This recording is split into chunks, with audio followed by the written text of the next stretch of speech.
전 세계 모든 재앙을 맞춘 중국의 한 아이가 던진 섬뜩한 예언에 미국 수뇌부가 발칵 뒤집혔습니다. 会为无视韩国而付出代价。 처음엔 미친 소리로 치부했던 소년의 경고였습니다. 그러나 예언이 100% 현실이 되자 미국은 극도의 공포에 휩싸여 초극비 작전을 발동했습니다. 그런데 극비 임무에 투입된 한 남자, 20년간 한국을 미국의 똥개이라 비웃던 국무부 최고 브레인이 한국 앞에서 처참히 무릎 꿇었는데요. 누구도 예측 못한 충격적 반전이 지금 터집니다. 저는 로버트 윈터스입니다. 20년 가까이 미국 국무부 동아시아 정책실에서 일해왔고 지금도 전 세계 수십 개국과 관련된 외교 전략을 짜는 일을 하고 있습니다. 한국? 미국이 만들어준 나라 아닌가? 제가 신입 시절부터 들어온 말이었습니다. 그리고 저도 그렇게 믿었죠. 미군이 아니었다면 지도에서 사라졌을 소국. 우리 원조가 없었다면 아직도 논밭이나 갈고 있을 후진국. 중국은 거대한 시장이고 일본은 신뢰할 수 있는 동맹이다. 그런데 한국은?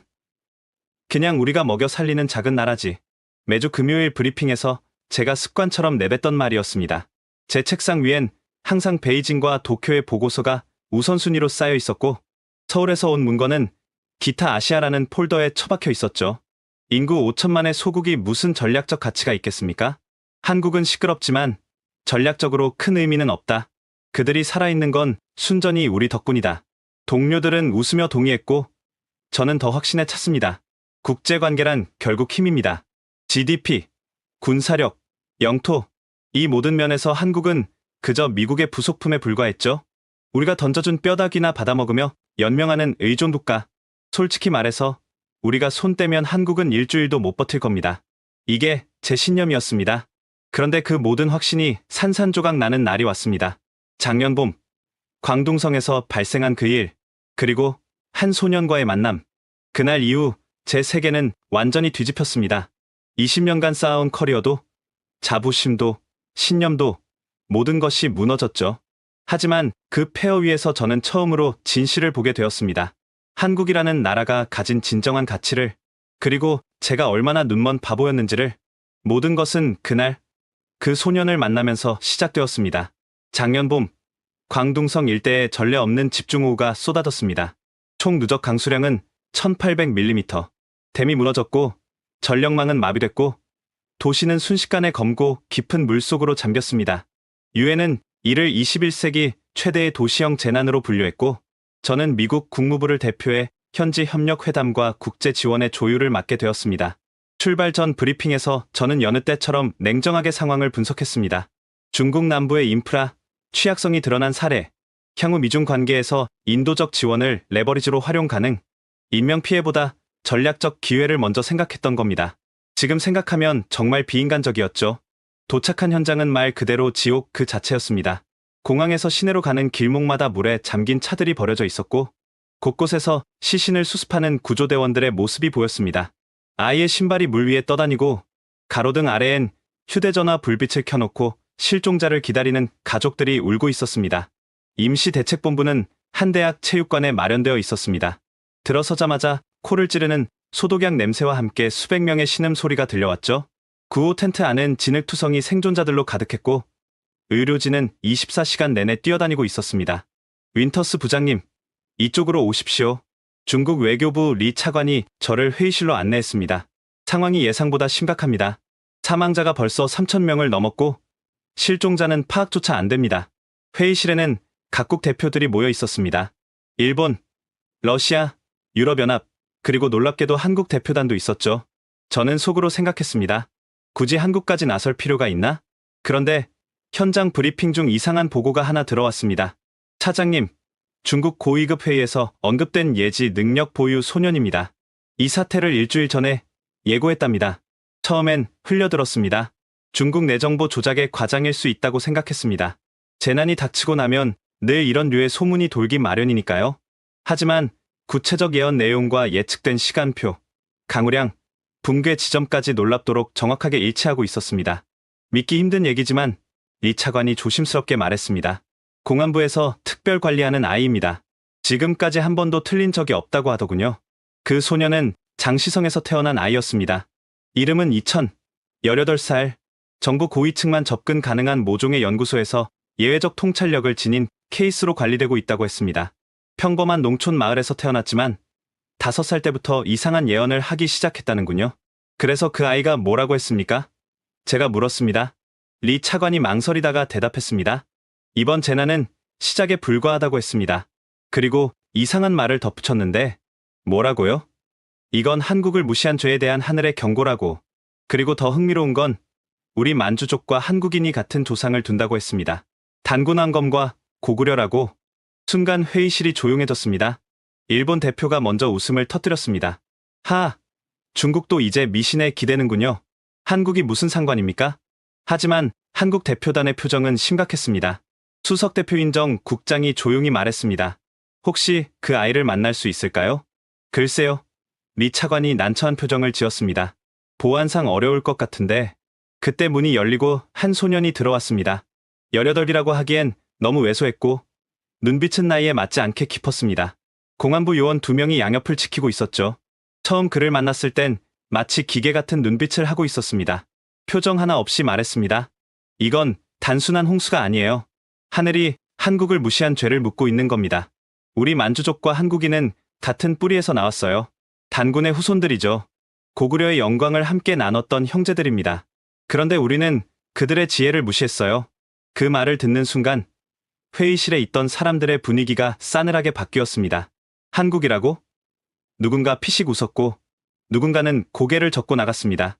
하지만 저는 그 말이 뇌리에 박혔습니다. 왜 한국이라는 단어가 이 사태의 중심에 등장한 걸까? 논리적으로는 설명되지 않았지만 무언가 거대한 흐름이 제 판단 바깥에서 움직이고 있다는 예감이 들었습니다. 이천은 계속 말했습니다. 한국이 제시한 치수 시스템을 무시했잖아요. 3년 전 기후회의에서요. 그들의 스마트댐 기술을 조롱했죠. 작은 나라의 과대망상이라고. 저는 그 회의를 기억하고 있었습니다. 한국이 제안한 인공지능 기반 홍수 예측 시스템. 당시 중국 대표단은 코웃음을 쳤고 미국도 별다른 관심을 보이지 않았죠. 규모가 작은 나라의 기술이 무슨 대단한 해법이 되겠냐는 분위기였습니다. 그래서 이 홍수가 한국 때문이라는 건가? 제가 물었습니다. 이천은 고개를 저었습니다. 한국 때문이 아니에요. 한국을 무시한 것 때문이죠. 작은 목소리를 듣지 않으면 큰 대가를 치르게 돼요. 특히 우리처럼 같은 피를 나눈 형제의 조언을 무시하면 더욱 그렇죠. 그때는 그저 혼란스러운 소년의 헛소리라고 생각했습니다. 하지만 그 감각은 단지 직감만이 아니었습니다. 이천과의 만남 이후 저는 그의 말을 잊으려 했었습니다. 현장 구호 활동에 집중했고 매일 쏟아지는 보고서를 처리하느라 정신이 없었죠. 미국 정부는 5천만 달러의 긴급 구호 자금을 승인했고 저는 그 집행을 감독해야 했습니다. 하지만 그날 밤 숙소로 돌아온 저는 잠을 이룰 수 없었습니다. 호텔방은 쾌적했지만 창밖으로 보이는 광둥성의 어둠은 무거웠습니다. 멀리서 들려오는 사이렌 소리와 헬리콥터 소음이 밤새 이어졌죠. 그리고 그 소음 속에서 그 소년의 목소리가 계속 맴돌았습니다. 작은 목소리를 듣지 않으면 큰 대가를 치르게 돼요. 새벽 3시쯤 저는 노트북을 열어 3년 전 기후회의 자료를 찾아봤습니다. 한국이 제안했다는 스마트 댐 시스템 관련 문서를 찾는데 한참이 걸렸죠. 국무부 데이터베이스에서도 구석진 곳에 묻혀 있었으니까요. 문서를 열어보니 놀라웠습니다. 단순한 기술 제안이 아니었습니다. 인공지능을 활용한 실시간 강우 예측, 자동 수위 조절 시스템, 시민, 참여형 조기경보 체계까지 매우 정교하고 실용적인 내용이었죠. 더 놀라운 건 한국이 이미 자국에서 시범 운영하며 성공적인 결과를 얻었다는 사실이었습니다. 왜 이걸 제대로 검토하지 않았을까? 저는 당시 회의록을 찾아봤습니다. 중국 대표의 발언이 눈에 들어왔습니다. 한국의 제안은 흥미롭지만 대륙 규모 국가에는 적합하지 않다. 미국 대표. 바로 제 전임자의 발언도 있었죠. 비용 대비 효과가 검증되지 않았다. 하지만 지금 광둥성이 치르고 있는 대가는 어떤가요? 3,000명이 넘는 사망자, 수조 원의 재산 피해, 그리고 아직도 계속되는 고통. 다음날 아침, 긴급 회의가 소집되었습니다. 중국 당국자들의 얼굴엔 전날보다 더한 불안이 가득했습니다. 이천이 또 예언을 했습니다. 한 관리가 떨리는 목소리로 말했습니다. 지린성 북부에서 산사태가 일어날 거래요. 정확히 12시간 내에. 회의실은 술렁였습니다. 그 지역엔 구조 물자 수송로가 있습니다. 만약 무너지면 리 차관이 말끝을 흐렸습니다. 설마 그런 일이. 러시아 대표가 의심스럽다는 표정을 지었습니다. 단순한 우연의 일치일 수도 있습니다. 하지만 중국 측은 이미 대비를 시작하고 있었습니다. 이천의 예언이 지금까지 한 번도 빗나간 적이 없다는 게 그들의 설명이었죠. 그리고 이천이 또 한국을 언급했습니다. 아니, 정확히는 우리 만주족과 한국의 공통 조상을 다시 언급했습니다. 관리는 메모를 꺼내 읽었습니다. 한국의 산사태 예측 기술을 거부한 대가를 치르게 될 거라고. 2년 전 그들이 제안한 지질 모니터링 시스템 기억하십니까? 우리 조상들이 고구려 시절부터 쌓아온 산악 지형 지식을 현대의 기술과 결합한 것이었죠. 기억났습니다. 한국지질자원연구원이 개발한 실시간 경사면 감지 시스템. 당시 국제방재회의에서 발표됐지만 대부분의 국가가 관심을 보이지 않았죠. 너무 비싸고 굳이 작은 나라의 기술을 도입할 필요가 있냐는 반응이었습니다. 이번엔 우리가 먼저 움직이겠습니다. 한국 대표단의 정 국장이 일어났습니다. 우리 구조팀을 지린성에 파견하고 보유한 장비를 총동원하겠습니다. 일본 대표가 비웃었습니다. 아직 일어나지도 않은 일에 과잉 대응하는 건 아닙니까? 과잉 대응이라도 인명을 구할 수 있다면 해야죠. 정 국장의 목소리는 단호했습니다. 저는 그때 처음으로 한국 대표단을 제대로 봤습니다. 다른 나라 대표들이 정치적 계산을 하는 동안 그들은 이미 실무팀과 연락을 취하며 출동 준비를 하고 있었죠. 예언이 현실이 되기까지 걸린 시간은 단 11시간이었습니다. 지린성 북부, 이천이 구조 라인이 끊길 것이라 예고한 정확한 지역에서 대규모 산사태가 발생했습니다. 산 절반이 무너져 내렸고 도로는 완전히 매몰됐습니다. 화물차 2대가 흙더미에 묻혔고 구조 인력 중 7명이 연락이 끊겼습니다. 하지만 피해는 예상보다 적었습니다. 한국 구조팀이 미리 도착해 우회로를 확보하고 위험 지역에서 사람들을 대피시켰기 때문이죠. 특히 한국이 가져온 생명탐지 장비로 매몰자 전원을 구조하는 데 성공했습니다. 어떻게 이런 장비를 이렇게 빨리? 중국 구조대장이 놀라워했습니다. 우리는 늘 준비하고 있습니다. 한국 구조대장이 담담하게 대답했습니다. 언제 어디서든 도움이 필요하면 달려갈 수 있도록. 저는 진흙투성이가 된 한국 구조대원들을 보며 부끄러움을 느꼈습니다. 그들은 예언을 믿어서가 아니라 생명을 구할 가능성이 1%라도 있다면 움직이는 사람들이었습니다. 그날 저녁 이천을 다시 만났습니다. 그는 여전히 무표정했지만 눈빛에는 깊은 슬픔이 담겨 있었습니다. 이게 끝이 아니에요. 그가 말했습니다. 더 큰 재난이 올 거예요. 한국을 계속 무시한다면 우리 만주족과 한국인은 1000년 전부터 함께했어요. 고구려의 영토는 만주까지 뻗어 있었고 우리는 같은 하늘 아래 살았죠. 그 연대를 잊으면 안 돼요. 도대체 왜 한국인가? 제가 물었습니다. 그들이 뭐가 특별하다는 건가? 이천은 한참을 침묵하다가 대답했습니다. 한국은 작지만 너무 오래 혼자서 질서를 지켜온 나라예요. 전쟁의 폐허에서 일어났고 독재를 극복했고 경제 위기도 이겨냈죠. 그 과정에서 그들이 배운 건 하나예요. 서로 돕지 않으면 살 수 없다는 것. 그래서 그들은 늘 손을 내밀어요. 하지만 세상은 그 손을 잡지 않았어요. 특히 우리처럼 같은 뿌리를 가진 형제들조차. 그의 말은 제 가슴 깊은 곳을 찔렀습니다. 정말로 우리는 한국이 내민 손을 몇 번이나 뿌리쳤을까요? 산사태 예언이 적중한 후 분위기가 완전히 바뀌었습니다. 이천을 미신적인 소년 취급하던 각국 대표들도 이제는 그의 말 한마디에 촉각을 곤두세웠죠. 중국 정부는 이천을 거의 국보급으로 대우하기 시작했고 그의 예언은 즉각 최고위층에 보고되었습니다. 하지만 이천의 다음 예언은 더욱 충격적이었습니다. 곧 통신이 끊깁니다. 북쪽 고지대를 기준으로 동남권까지. 위성통신도 마비될 거예요. 그리고 그는 잠시 멈췄다가 말을 이었습니다. 전 세계 언론이 한국을 조롱하는 사건이 터질 겁니다. 같은 시각에 도무지 말이 안 됐습니다. 통신망 문제와 한국 조롱이 무슨 연관이 있단 말인가? 좀 더 구체적으로 설명해 줄 수 있나? 제가 물었습니다. 이천은 고개를 저었습니다. 저도 정확히는 몰라요. 그냥 보이는 대로 말하는 거예요. 하지만 분명한 건 이 모든 게 연결되어 있다는 거죠. 한국을 무시한 대가로, 우리가 형제의 지혜를 거부한 대가로. 일본 대표가 코웃음을 쳤습니다. 통신장애야 자연재해 때 흔한 일이고 한국 관련 뉴스는 매일 나오는데 그게 무슨 예언입니까? 하지만 48시간 후 믿기 힘든 일이 벌어졌습니다. 먼저 광둥성 일대의 통신 기지국의 원인 불명의 오류가 발생했습니다.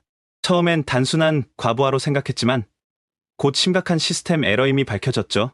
4G, 5G망이 순차적으로 마비됐고 심지어 군사용 위성통신까지 먹통이 되었습니다. 구호 활동에 필수적인 통신 수단이 완전히 끊긴 겁니다. 그리고 정확히 같은 시각 중국의 관영 언론 글로벌 타임스가 특집 기사를 내보냈습니다. K-팝은 서구 팝의 모방품, 한류는 거품이다. 기사는 한국 문화의 독창성을 전면 부정하는 내용이었습니다. K-팝은 미국 팝의 아류, 한국 드라마는 일본 드라마의 복사판, 한국 영화는 할리우드의 저예산 버전 모든 것이 모방과 표절이라는 주장이었죠. 놀라운 건 이 기사가 순식간에 전 세계로 퍼졌다는 겁니다. 서구 주요 언론들이 앞다퉈 인용 보도했고 SNS에서는 한국 문화를 조롱하는 밈이 폭발적으로 확산됐습니다. 마치 누군가 조직적으로 퍼뜨리는 것처럼 이건 우연이 아니야. 저는 확신했습니다. 통신 마비로 구호 활동이 차질을 빚는 와중에 전 세계가 한국을 조롱하는데 열을 올리고 있다니 이천의 예언대로였습니다. 더 기괴한 일은 계속됐습니다. 내일 오후 상하이 증시가 폭락할 거예요. 이천이 또 예언했습니다. 한국 경제 모델을 무시한 결과죠. 외환위기 때 한국이 보여준 극복 방법, 그들의 조언을 우리는 듣지 않았어요. 다음날 오후 2시 상하이 종합지수는 7% 급락했습니다. 원인은 대형 부동산 개발업체의 연쇄부도, 그림자 금융의 붕괴가 도미노처럼 이어졌죠. 그런데 조사해보니 놀라운 사실이 드러났습니다. 한국은 이미 10년 전 비슷한 위기를 겪은 후 부동산 투기 억제 및 그림자 금융 규제 강화 방안을 국제사회에 제안했었다는 겁니다. 당시 중국은 우리와는 상황이 다르다며 거부했고 미국도 과도한 규제라고 평가했었죠. 일본에서 지진이 날 거예요. 도쿄 동쪽 120km, 규모 6.8. 이천의 예언은 계속됐습니다. 한국의 지진 조기경보 시스템 협력을 거절한 대가예요. 72시간 후 정확히 그 지점에서 규모 6.8의 지진이 발생했습니다. 피해는 예상보다 컸습니다. 조기경보가 제대로 작동하지 않아 대피가 늦었고 결과적으로 200명이 넘는 사상자가 발생했죠. 나중에 알게 된 사실이지만 한국은 3년 전 한일 지진 조기경보 공동 시스템을 제안했었습니다. 양국의 지진 감지 데이터를 실시간으로 공유하면 예측 정확도를 크게 높일 수 있다는 내용이었죠. 하지만 일본은 기술 유출 우려를 이유로 거절했습니다. 저는 점점 혼란스러워졌습니다. 이천의 예언은 단순히 자연재해나 사고를 예측하는 게 아니었습니다. 그것들은 모두 한국과 연결되어 있었고 더 정확히는 한국을 무시하거나 경시한 것과 관련이 있었습니다. 로버트 씨, 당신도 알고 있잖아요. 어느 날 이천이 저를 똑바로 쳐다보며 말했습니다. 한국은 늘 해답을 제시했어요. 하지만 작은 나라라는 이유로, 목소리가 작다는 이유로 무시당했죠. 우리 만주족이 한때 고구려와 함께 대륙을 호령했듯이 한국의 지혜는 결코 작지 않아요. 그 말에 저는 할 말을 잃었습니다. 정말로 그랬으니까요. 돌이켜보니 한국은 자신들이 겪은 시행착오를 바탕으로 수많은 제안을 했었습니다. 하지만 우리는 제가 그것들을 제대로 검토조차 하지 않았죠. 호텔로 돌아온 저는 노트북을 열어 지난 10년간의 국제회의 기록을 뒤지기 시작했습니다. 한국이 제안했던 정책들, 기술들, 협력 방안들. 놀라웠습니다. 기후변화 대응, 팬데믹 조기경보 시스템, 사이버 보안 협력체계, 난민 통합 프로그램, 도시 재생 모델, 교육 혁신 방안. 한국은 거의 모든 분야에서 혁신적이고 실용적인 제안을 했었습니다. 하지만 그것들은 대부분 묵살되거나 형식적으로만 검토되었죠. 실행 가능성이 낮다. 규모가 작은 국가의 이상론, 문화적 특수성 때문에 일반화 불가능, 늘 이런 평가와 함께 서랍 속으로 들어갔습니다. 미국도 곧 대가를 치르게 될 거예요. 다음날 이천이 불길한 예언을 했습니다. 실리콘밸리의 자만이 무너지는 날이 올 거예요. 한국의 디지털 윤리 제안을 조롱한 대가로. 그게 무슨 의미지? 제가 물었습니다. 3년 전 한국이 제안한 AI 윤리 가이드라인 기억하세요? 인간 중심 설계, 투명성 원칙, 책임 소재 명확화. 미국 테크 기업들이 뭐라고 했죠? 혁신을 가로막는 규제라고. 기억났습니다. 당시 저도 그런 생각이었으니까요. 한국의 제안은 너무 이상적이고 기업의 자유를 제한한다고 봤었죠. 이천은 계속했습니다. 일주일 내로 대형 AI 사고가 날 거예요. 통제 불가능한 수준에. 그때 가서야 한국의 제안이 얼마나 현명했는지 깨닫게 될 거예요. 저는 그의 예언이 또다시 현실이 될 것을 알았습니다. 그리고 두려웠습니다. 우리가 놓친 것이 얼마나 많을까? 작은 나라의 목소리를 무시한 대가가 얼마나 클까? 그날 밤, 저는 잠을 포기했습니다. 호텔방 책상 위엔 노트북과 함께 급하게 출력한 문서들이 산더미처럼 쌓여 있었죠. 국무부 데이터베이스에서 한국 키워드로 검색한 모든 제안서, 정책 보고서, 국제회의 발언록들이었습니다. 지난 20년간 한국이 국제사회에 제출한 모든 문서를 모은 것이죠. 커피를 한 잔 내리고 첫 번째 문서를 펼쳤습니다. 기후변화 대응을 위한 도시 녹색 전환 10개년 계획 5년 전 파리 기후회의에서 한국이 제출한 제안서였습니다. 도시 농업, 건물 일체형 태양광, 빗물 재활용 시스템, 대중교통 전면, 전기와 매우 구체적이고 실행 가능한 방안들이 빼곡히 적혀 있었죠. 당시 회의록을 찾아보니 각국의 반응이 나와 있었습니다. 미국 대표, 흥미로운 제안이지만 대도시에 적용하기엔 비현실적입니다. 중국, 우리에겐 더 시급한 현안이 있습니다. 일본, 기술적 검토가 더 필요합니다. 유럽연합, 문화적 차이를 고려해야 합니다. 그런데 아이러니하게도 한국은 이 계획을 자국에서 실행에 옮겼고 서울의 미세먼지는 5년 만에 40% 감소했다고 합니다. 반면 베이징은 여전히 스모그에 시달리고 로스앤젤레스는 산불로 고통받고 있죠. 두 번째 문서는 더 충격적이었습니다. 디지털 격차 해소를 위한 아시아 공동체 구상. 8년 전 한국이 제안한 야심찬 프로젝트였죠. 아시아 전역에 초고속 인터넷망을 구축하고 디지털 교육을 확산시키자는 내용이었습니다. 놀라운 건 한국이 프로젝트 비용의 70%를 부담하겠다고 제안했다는 점입니다. 작은 나라가 이런 파격적인 제안을 했다니. 하지만 반응은 냉담했죠. 중국, 우리는 자체 기술로 충분합니다. 일본, 한국 주도의 프로젝트는 부담스럽습니다. 미국, 아시아 내부 문제에 개입할 의사 없음. 결과는 어땠을까요? 지금 동남아시아 여러 국가는 심각한 디지털 격차로 교육과 경제 발전에 어려움을 겪고 있습니다. 코로나 시대에 온라인 교육조차 제대로 못했죠. 만약 8년 전 한국의 제안을 받아들였다면? 세 번째 문서를 읽다가 저는 잠시 숨을 멈췄습니다. 팬데믹 조기 경보 및 공동대응 시스템. 작성 날짜를 보니 무려 8년 전이었습니다. 코로나가 발생하기 훨씬 전에 한국은 이미 메르스를 겪으며 시스템을 구축했고 이를 국제사회와 공유하려 했던 겁니다. 내용을 읽어보니 소름이 돋았습니다. 실시간 감염병 추적, 투명한 정보 공개, 신속한 검사와 격리, 시민 참여형 방역. 이것은 정확히 코로나 시대에 한국이 보여준 모범 사례 그 자체였습니다. 하지만 8년 전 국제사회의 반응은 어땠을까요? 과잉 대응, 프라이버시 침해 우려, 아시아식 통제 모델. 서구 사회는 한국의 제안을 권위주의적이라고 비판했고 결국 묻혔습니다. 그 결과 코로나가 닥쳤을 때 전 세계는 속수무책이었죠. 수백만 명이 목숨을 잃었고 경제는 마비됐습니다.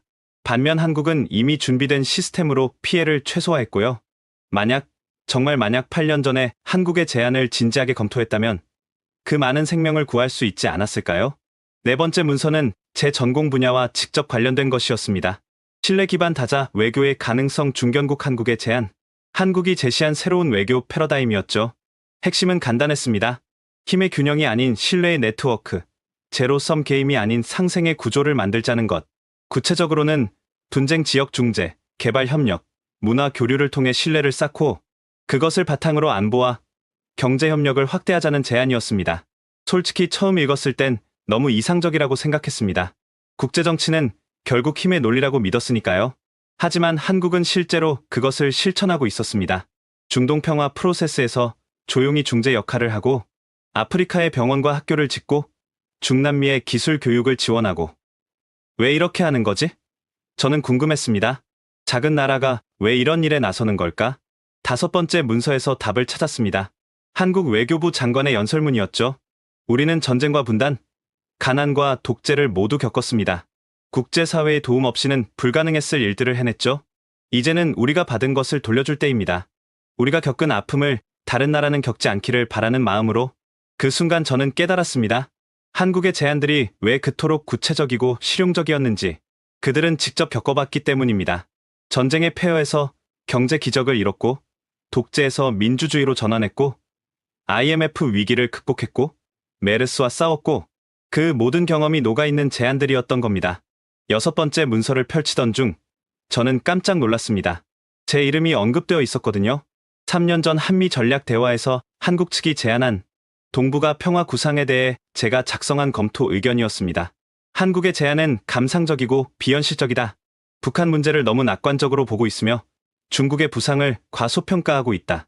미국의 전략적 이익에 부합하지 않는다. 제가 쓴 글이 맞습니다. 차갑고 계산적이고 오만했죠. 한국이 분단국가로서 70년을 살아오며 쌓은 지혜와 통찰을 저는 단 몇 줄로 폄하했던 겁니다. 계속해서 문서를 읽으며 저는 점점 작아졌습니다. 한국의 자살 예방 프로그램 세계 최고 수준에서 OECD 평균으로 낮춘 비결, 노인복지 모델 급속한 고령화에 대응하는 창의적 해법, 재생에너지 전환 계획 에너지 자립도를 높이는 현실적 방안, 청년 창업 지원 시스템 한국이 스타트업 강국이 된 비밀, 새벽 4시가 되었을 때 저는 더 이상 읽을 수 없었습니다. 너무 많았고, 너무 놀라웠고, 무엇보다 너무 부끄러웠으니까요. 책상 위에는 아직도 읽지 않은 문서들이 산더미처럼 쌓여 있었습니다. 20년간 한국이 제시한 수백 개의 제안, 아이디어, 경험 우리가 무시하고 지나쳤던 보물들이었죠. 문득 이천의 말이 떠올랐습니다. 작은 목소리를 듣지 않으면 큰 대가를 치르게 돼요. 이제야 그 의미를 알 것 같았습니다. 한국은 작았지만 그들의 경험과 지혜는 결코 작지 않았습니다. 오히려 거대한 나라들이 놓치는 것들을 볼 수 있었고 약자의 입장에서 더 나은 해법을 찾을 수 있었던 거죠. 창밖이 밝아오고 있었습니다. 광둥성의 아침은 여전히 흐렸지만 제 마음속엔 뭔가 선명해지는 게 있었습니다. 이제라도 늦지 않았을까? 저는 노트북을 열어 메모를 작성하기 시작했습니다. 한국이 제시한 대안들, 재검토의 필요성에 대하여. 일주일 후 광둥성 임시대책본부에서 긴급 화상회의가 열렸습니다. 이천의 예언대로 실리콘밸리에서 대형 AI 사고가 터진 직후였죠. 자율주행차 200대가 동시에 오작동을 일으켜 대형 추돌 사고가 발생했고 금융거래, AI가 폭주해 수십억 달러의 손실이 발생했습니다. 워싱턴, 베이징, 도쿄, 브뤼셀의 고위 관계자들이 모두 모인 자리였습니다. 표면적으로는 광둥성 재난 대응을 논의하는 자리였지만 실제로는 연쇄적으로 터지는 사고들에 대한 긴급 대책회의였죠. 회의가 시작되고 각국은 자국의 입장을 늘어놓기 바빴습니다. 중국은 국제사회의 지원 확대를 요구했고 일본은 기술 표준 통일의 중요성을 강조했으며 유럽은 AI 규제 강화를 주장했습니다. 미국 대표인 윌리엄스 차관보는 기술 혁신을 가로막지 않는 선에서의 최소 규제를 역설했죠. 제 차례가 왔을 때 저는 심호흡을 하고 입을 열었습니다. 우리는 근본적인 접근을 바꿔야 합니다. 지금까지 우리가 무시해온 제안들, 특히 한국이 제시한 솔루션들을 진지하게 재검토해야 합니다. 화면 속 얼굴들이 당황한 표정으로 변했습니다. 특히 윌리엄스 차관보의 표정은 경악 그 자체였죠. 윈터스 부장, 지금 한국 얘기를 하는 겁니까? 일본 대표가 눈썹을 치켜 올렸습니다. 설마 그 예언가 소년 말을 믿는 건 아니겠죠? 예언과는 상관없습니다. 제가 단호하게 말했습니다. 팩트를 보십시오. 한국이 3년 전 제안한 AI 윤리 가이드라인을 기억하십니까? 인간 중심 설계, 투명성 원칙, 책임 소재 명확화. 우리가 혁신을 저해하는 과도한 규제라고 일축했던 바로 그 내용입니다. 그래서요? 프랑스 대표가 냉소적으로 물었습니다. 오늘 실리콘밸리에서 일어난 사고를 분석해보니 정확히 한국이 지적했던 부분에서 문제가 발생했습니다. 인간의 개입 없는 완전 자동화, 블랙박스 알고리즘, 책임 소재의 부재. 만약 3년 전 한국의 제안을 받아들였다면 윈터스, 윌리엄스가 날카롭게 제지했습니다. 추측성 발언은 자제하시죠. 하지만 저는 멈추지 않았습니다. 추측이 아닙니다. 한국은 실제로 자국에서 그 가이드라인을 적용했고 단 한 건의 중대 AI 사고도 발생하지 않았습니다. 반면 우리는 어떻습니까? 그건 규모의 차이입니다. 중국 대표가 반박했습니다. 한국 같은 작은 나라에서 가능한 일이 대국에서도 통한다고 볼 수 없죠. 정말 그럴까요? 저는 준비한 자료를 화면에 띄웠습니다. 지난 10년간 한국이 제안한 정책 중 30개 이상이 다른 나라에서도 성공적으로 적용됐습니다. 싱가포르의 스마트 네이션, 핀란드의 교육 개혁, 르완다의 디지털 전환 모두 한국 모델을 참고한 것들입니다. 윈터스, 당신 지금 뭐 하는 겁니까? 윌리엄스의 목소리에는 분노가 담겨 있었습니다. 미국의 입장을 대변해야 할 사람이 저는 진실을 말하고 있습니다. 제가 그의 말을 잘랐습니다. 우리가 작은 나라라고 무시했던 한국은 이미 미래를 준비하고 있었습니다. 기후변화, 팬데믹, AI 윤리, 도시 문제 거의 모든 분야에서 그들은 실용적인 해법을 제시했습니다. 하지만 우리는 오만했죠. 회의실에 차가운 침묵이 흘렀습니다. 러시아 대표가 비아냥거렸습니다. 그래서 이제 와서 한국을 추종하자는 겁니까? 미국이 한국을 따라가자고? 추종이 아니라 배움입니다. 제가 정정했습니다. 똑똑한 사람은 누구에게서든 배울 수 있습니다. 심지어 자신보다 작고 약한 상대에게서도. 그게 진정한 지혜 아닙니까? 충분합니다. 윈터스. 윌리엄스가 버럭 소리쳤습니다. 당신은 지금 선을 넘고 있어요. 감정적이고 비이성적입니다. 회의 후에 따로 보고하시죠. 하지만 예상치 못한 일이 벌어졌습니다. 그동안 조용히 듣고만 있던 한국 대표 정혜원 국장이 발언권을 요청했습니다.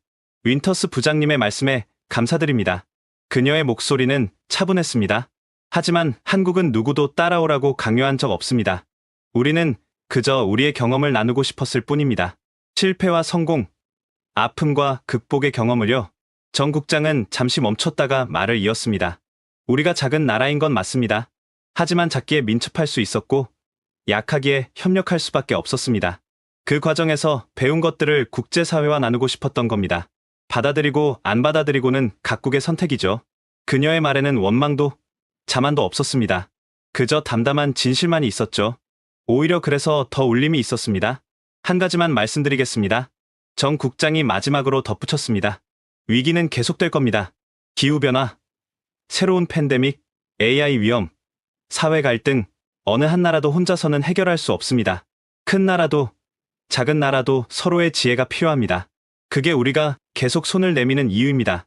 회의는 그렇게 어색하게 끝났습니다. 아무런 결론도 내리지 못한 채 화면이 꺼지고 저는 혼자 남았습니다. 예상했던 반응이었지만 그래도 씁쓸했습니다. 진실을 말하는 것이 이토록 어려운 일인가요? 1시간 후 예상대로 윌리엄스 차관보에게서 전화가 왔습니다. 로버트, 도대체 무슨 생각을 하는 거야?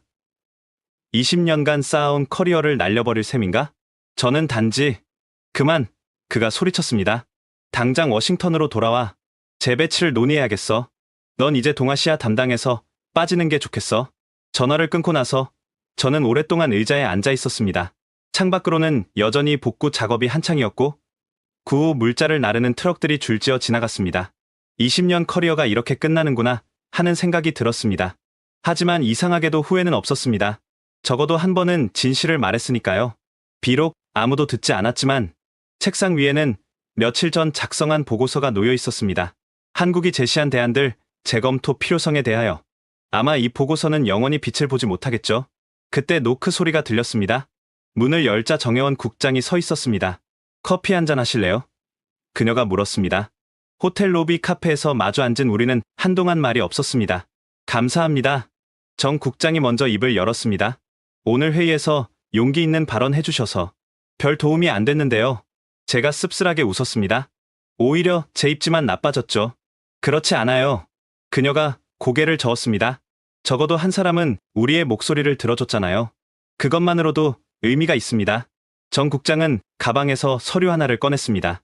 이걸 드리려고 왔어요. 한국 정부의 공식 초청장입니다. 윈터스 부장님을 한국으로 초대하고 싶어요.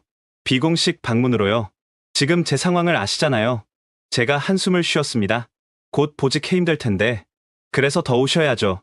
정 국장이 미소 지었습니다. 공식 신분에 제약 없이 있는 그대로의 한국을 보실 수 있을 거예요. 우리가 어떻게 위기를 기회로 바꾸는지, 작은 나라가 어떻게 큰 꿈을 꾸는지 직접 보세요. 저는 초청장을 받아들었습니다.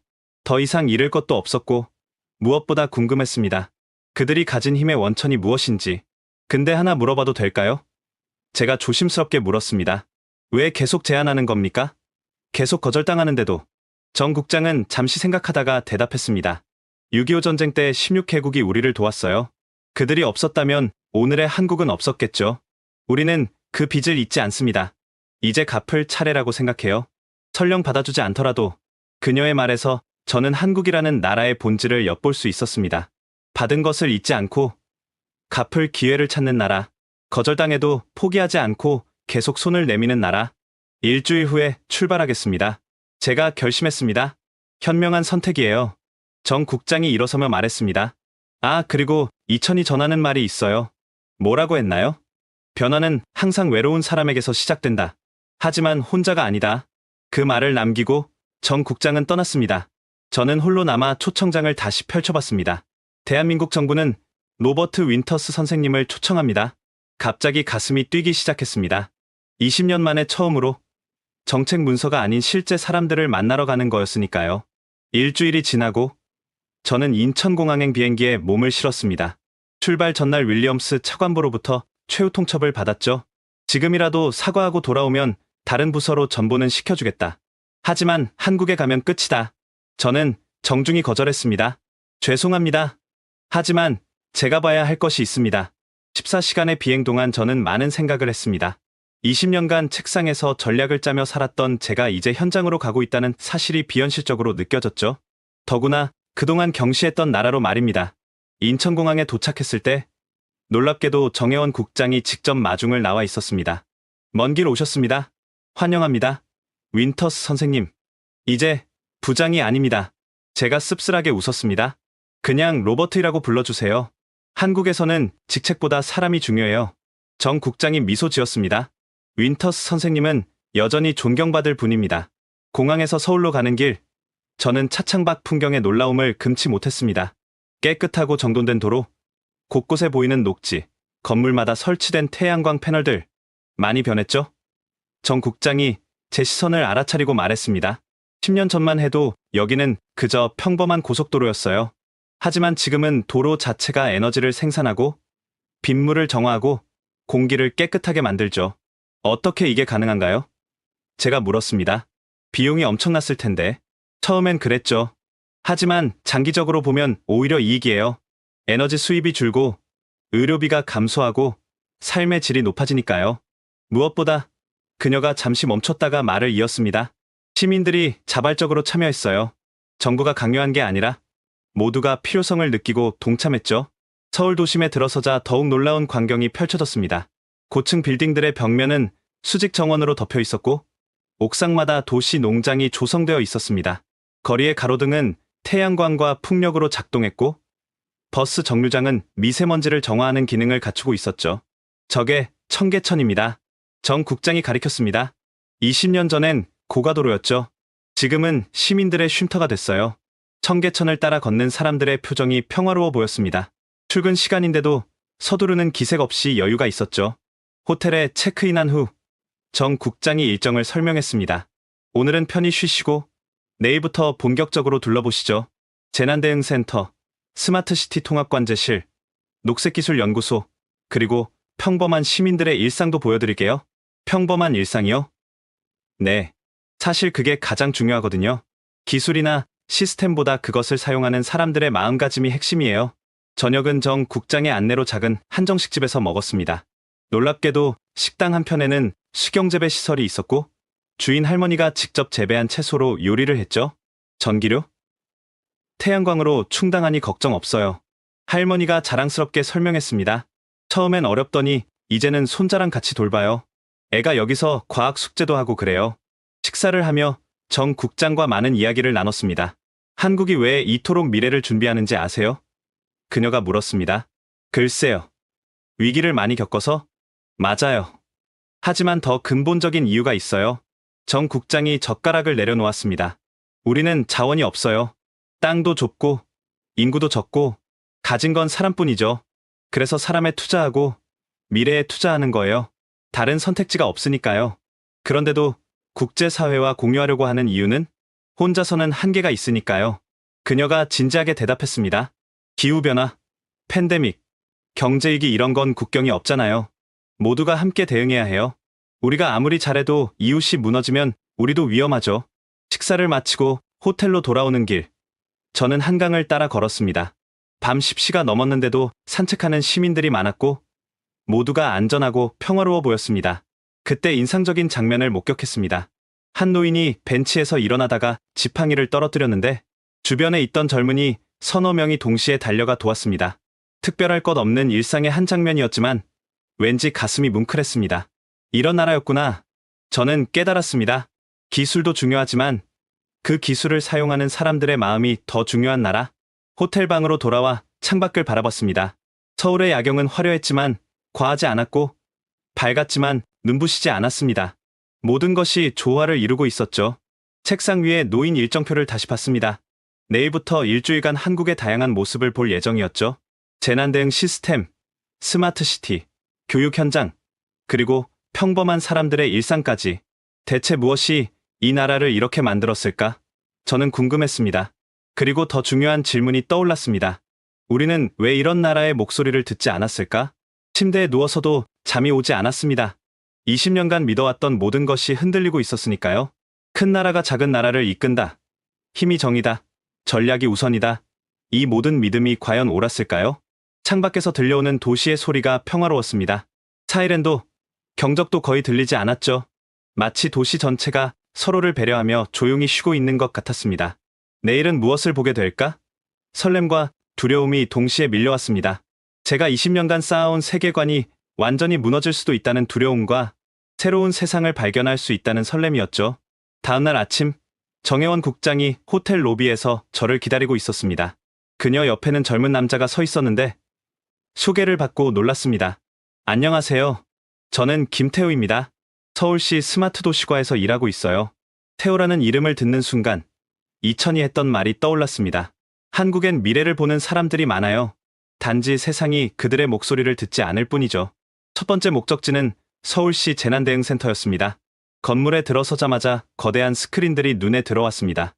서울 전역의 실시간 정보가 한눈에 보였죠. 인상적이네요. 제가 감탄했습니다. 기술은 도구일 뿐이에요. 태호가 겸손하게 말했습니다. 중요한 건 시민 참여죠. 보세요. 그가 가리킨 화면에는 시민 제보 현황이 표시되어 있었습니다. 실시간으로 올라오는 제보들이 카테고리별로 분류되고 있었죠. 강남구 도로 파손, 한강 수위 이상, 가스 냄새 감지. 하루에 수천 건의 제보가 들어와요. 태호가 설명했습니다. 시민들이 도시의 센서 역할을 하는 거죠. 작년에 대형 가스 누출 사고를 막을 수 있었던 것도 한 시민의 제보 덕분이었어요. 시민들이 왜 이렇게 적극적인가요? 제가 물었습니다. 자기 도시니까요. 태호가 당연하다는 듯 대답했습니다. 내가 사는 곳을 내가 지키는 게 당연하잖아요. 다음으로 방문한 곳은 성수동의 도시재생 현장이었습니다. 과거 공장지대였던 곳이 스타트업과 문화공간으로 변모한 지역이었죠. 중요한 건 원주민을 내쫓지 않았다는 거예요. 안내를 맡은 사회적 기업 대표가 설명했습니다. 오히려 그들이 변화의 주인공이 되도록 했죠. 실제로 둘러보니 놀라웠습니다. 오래된 구두 공장이 코워킹 스페이스가 되었고 철공소가 카페로 변신했습니다. 하지만 원래의 정체성은 그대로 살아있었죠. 저희 아버지가 여기서 40년간 구두를 만드셨어요. 한 청년 창업가가 자랑스럽게 말했습니다. 이제는 저희가 3D 프린터로 맞춤 신발을 만들어요. 아버지의 노하우와 새로운 기술을 결합한 거죠. 점심은 동네 작은 식당에서 먹었습니다. 할머니 레시피라는 간판이 정겨웠죠. 우리 동네 할머니들이 돌아가며 요리해요. 주인 할머니가 설명했습니다. 각자 고향 음식을 만들죠. 전라도, 경상도, 충청도 매일 다른 맛을 즐길 수 있어요. 수익은 어떻게 나누나요? 제가 궁금해서 물었습니다. 다 같이 나눠요. 그리고 일부는 동네 경로당에 기부하고요. 할머니가 웃으며 대답했습니다. 돈도 돈이지만 일할 수 있다는 게 더 좋아요. 늙어서도 쓸모 있다는 느낌? 오후에는 서울의 한 초등학교를 방문했습니다. 미래학교라는 이름답게 첨단 시설을 갖추고 있었지만 가장 인상적인 건 아이들의 모습이었습니다. 오늘은 우리 동네 문제 해결하기 수업이에요. 담임 선생님이 설명했습니다. 아이들이 직접 동네를 돌며 문제를 찾고 해결 방안을 만들어요. 한 교실에서는 아이들이 열띤 토론을 하고 있었습니다. 주제는 학교 앞 횡단보도를 더 안전하게 만들기였죠. 신호등에 음성 안내를 추가하면 어때요? 한 아이가 제안했습니다. 시각장애인 할아버지가 건너기 힘들어 하시거든요. 좋은 생각이야. 그런데 비용은 어떻게 할까? 다른 아이가 물었습니다. 크라우드 펀딩하면 되지. 또 다른 아이가 외쳤습니다. 우리 동네 사람들이 다 같이 모으는 거야. 10살짜리 아이들이 문제를 발견하고 해결책을 찾고 실행 방안까지 논의하는 모습이 놀라웠습니다. 이게 진짜 교육이에요. 선생님이 자부심을 갖고 말했습니다. 지식을 주입하는 게 아니라 생각하는 법을 가르치는 거죠. 학교를 나와 한강공원으로 향했습니다. 평일 오후인데도 많은 시민들이 여유를 즐기고 있었죠. 저기 보이는 게 시민 태양광 발전소예요. 정 국장이 설명했습니다. 시민들이 자발적으로 투자해서 만들었어요. 수익은 투자자들에게 돌아가고 일부는 에너지 빈곤층을 위해 쓰이죠. 정부 지원은 없었나요? 부지 제공과 행정 지원만 했어요. 나머지는 모두 시민들이 했죠. 5,000명이 참여했어요. 한강을 따라 걸으며 많은 것을 봤습니다. 쓰레기를 줍는 자원봉사자들, 자전거, 도로를 질서 있게 달리는 시민들, 반려견, 배설물을 당연하게 치우는 견주들, 법으로 강제하는 건가요? 제가 물었습니다. 태호가 고개를 저었습니다. 아니요. 그냥 당연한 거예요. 남에게 피해주지 않는 거, 공공장소를 깨끗이 쓰는 거, 특별한 게 아니에요. 저녁 무렵, 우리는 이태원의 한다문화 거리를 방문했습니다. 다양한 국가의 음식점과 상점들이 어우러져 있었죠. 10년 전만 해도 갈등이 많았어요. 정 국장이 설명했습니다. 하지만 지금은 서로를 이해하고 함께 살아가죠. 비결이 뭔지 아세요? 뭔가요? 소통이에요. 구청에서 다문화 이웃 사귀기 프로그램을 만들었어요. 한국인과 외국인을 1대1로 매칭해서 서로의 문화를 배우게 했죠. 처음엔 어색했지만 지금은 진짜 이웃이 됐어요. 실제로 거리를 건니 한국인과 외국인이 자연스럽게 어울리는 모습이 보였습니다. 할랄 정육점 주인과 옆집 김치가게 사장이 웃으며 대화하고 파키스탄 식당에서 한국 가족이 저녁을 먹고 있었죠. 밤 9시가 되어 호텔로 돌아가는 길, 저는 하루 동안 본 것들을 정리하려 했었습니다. 첨단 기술도 인상적이었지만 더 놀라운 건 사람들이었습니다. 오늘 어떠셨어요? 정 국장이 물었습니다. 솔직히 충격적이었습니다. 제가 고백했습니다. 기술이 아니라 사람들의 태도가요.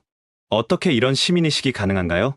정 국장이 잠시 생각하다가 대답했습니다. 교육도 있고 캠페인도 있었죠. 하지만 가장 중요한 건 함께라는 의식이에요. 혼자서는 살 수 없다는 걸 모두가 아는 거죠. IMF 때도 코로나 때도 함께여서 극복할 수 있었으니까요. 그래서 서로 돕는 거군요. 네. 오늘 남을 도우면 내일 내가 도움받을 수 있다는 믿음이 있어요.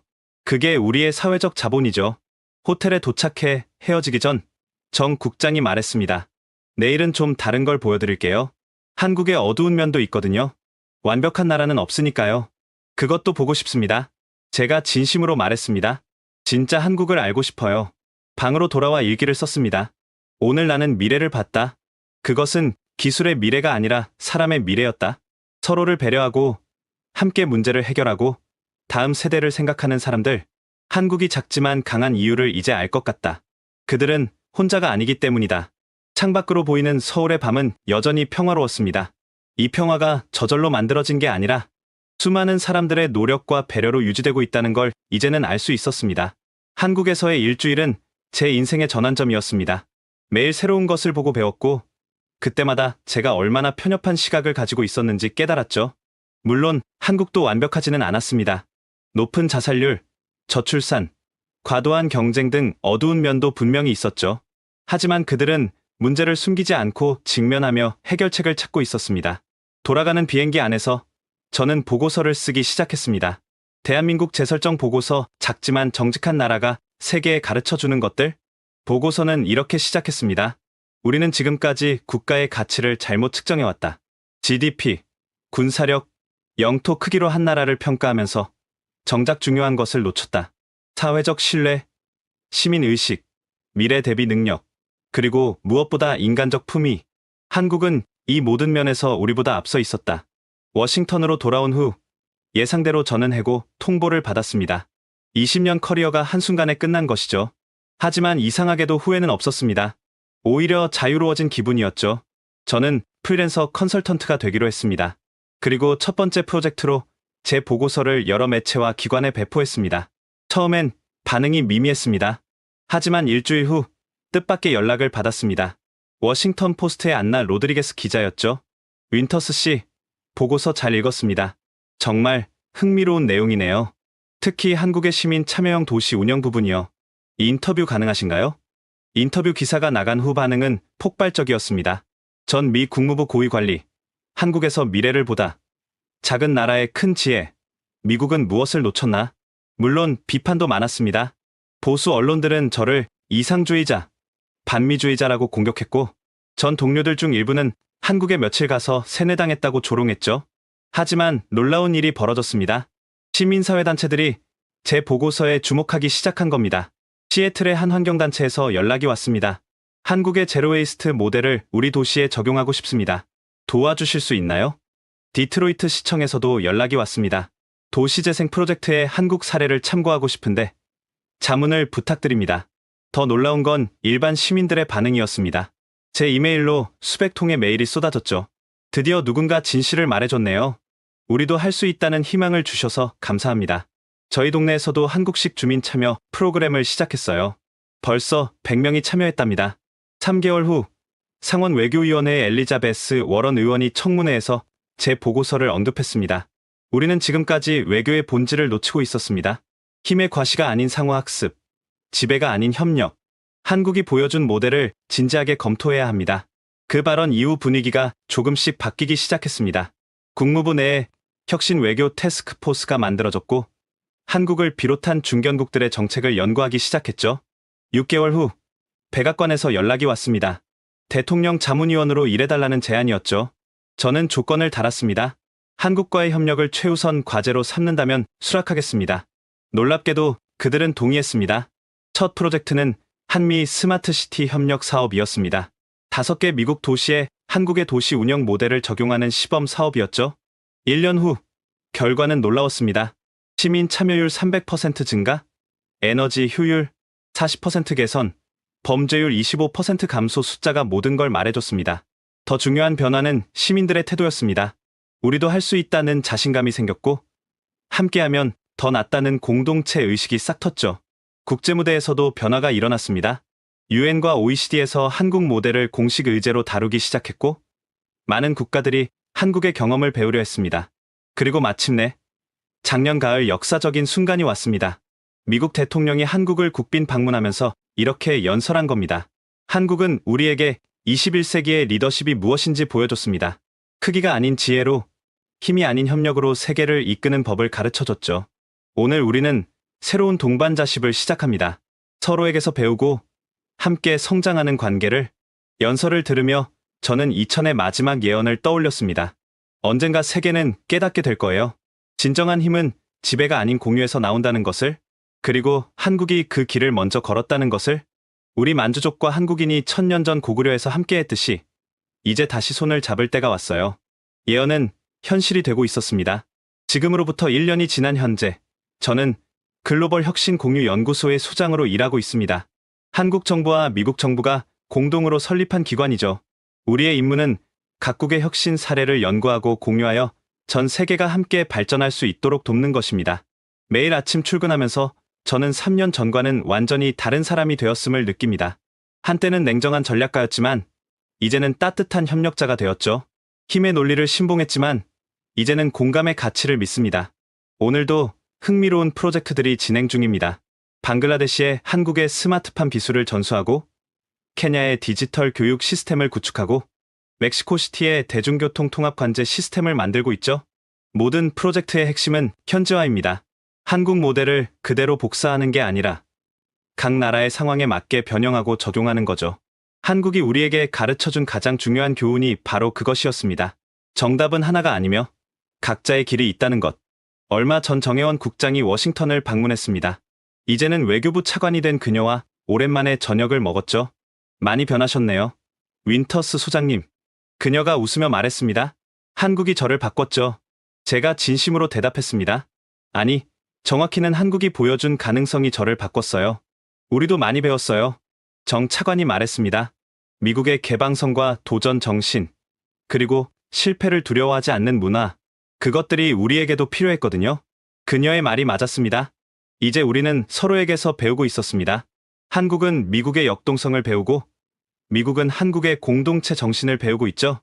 연구소에는 전 세계에서 온 젊은 연구원들이 일하고 있습니다. 그들을 보면서 저는 희망을 느낍니다.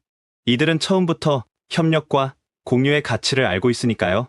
소장님, 이번 프로젝트 정말 흥미로워요. 인도에서 온 연구원이 흥분하며 말했습니다. 인도의 IT 기술과 한국의 교육 시스템을 결합하면 정말 놀라운 결과가 나올 것 같아요. 그리고 거기에 미국의 창업 생태계를 더하면 완벽하겠죠? 제가 덧붙였습니다. 이런 대화가 일상이 되었습니다.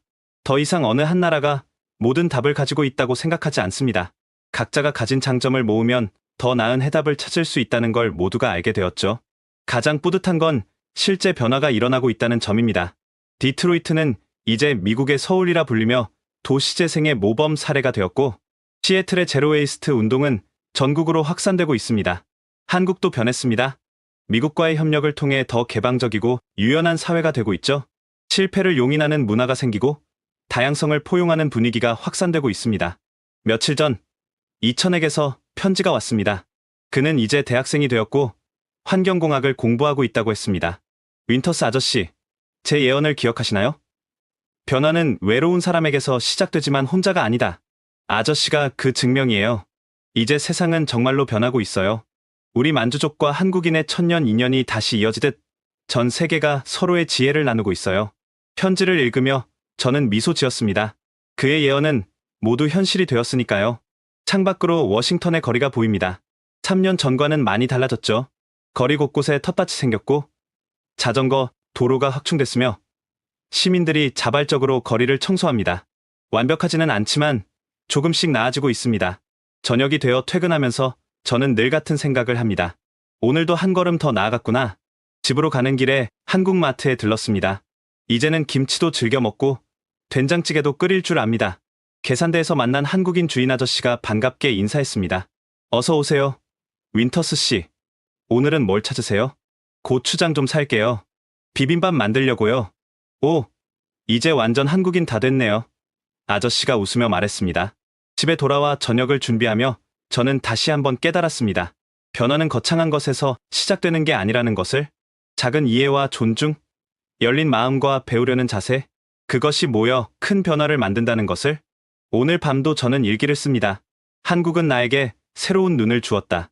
작은 것의 가치를 보는 눈, 함께의 힘을 믿는 눈, 미래를 준비하는 눈. 이제 나는 안다. 진정한 힘은 지배가 아닌 공유에서 나온다는 것을. 그리고 우리 모두가 서로에게 배울 것이 있다는 것을. 창밖에는 별이 빛나고 있습니다. 워싱턴의 밤하늘에도, 서울의 밤하늘에도, 베이징의 밤하늘에도 같은 별이 떠 있겠죠. 우리는 모두 한 하늘 아래 살고 있으니까요. 내일도 새로운 하루가 시작됩니다. 더 많은 협력과 이해가 있는 하루가 되기를 바라며 저는 잠자리에 듭니다. 작지만 정직하게, 그 방식으로 끝까지. 이제 그것은 제 삶의 철학이 되었습니다. 오늘 들려드린 로버트 윈터스의 이야기 어떠셨나요? 작은 나라를 무시했던 한 외교관이 어떻게 변화했는지, 그리고 그 변화가 어떤 파장을 일으켰는지 보셨을 겁니다. 우리가 놓치고 있는 작은 목소리는 없을까요? 혹시 우리도 편견 때문에 소중한 가치를 못 보고 있는 건 아닐까요? 만약 이 이야기가 마음에 드셨다면 구독과 좋아요 부탁드립니다. 그리고 특히 이 영상을 널리 공유해주세요. 작은 나라의 큰 지혜를 더 많은 사람이 알 수 있도록요. 지금까지 원더풀의 사연이었습니다. 감사합니다.